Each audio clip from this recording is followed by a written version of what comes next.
Si vous avez éteint la télé après le coup de sifflet final hier soir, vous avez sûrement raté la scène la plus lunaire de la Coupe du Monde. Parce qu'une bagarre déclenchée par Leandro Paredes a explosé directement après la fin du match. Pendant 45 minutes, il a préparé son propre pétage de plomb. Il commence le match sur le banc, et Scaloni le fait rentrer à la pause pour remettre de l'impact dans une Argentine dominée par l'Espagne. Mais seulement 7 minutes après son entrée, il prend déjà un carton jaune, après une faute suivie d'une altercation avec Dani Olmo. Normalement, à ce moment-là, tu te calmes, mais c'est mal connaître un Argentin. Alors il continue, il commet encore plusieurs fautes, et passe toute la seconde période à provoquer, accrocher et contester, sans réellement aider son équipe à se créer des occasions. Enzo Fernandez se fait expulser. À 10 contre 11, l'Argentine recule encore davantage.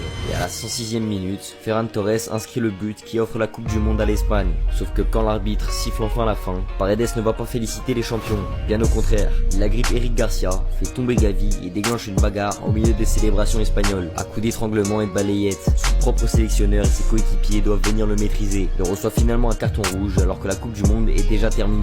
Perdre une finale c'est cruel, mais frapper des adversaires parce qu'ils célèbrent leur victoire, c'est pas de la grinta, c'est juste la honte.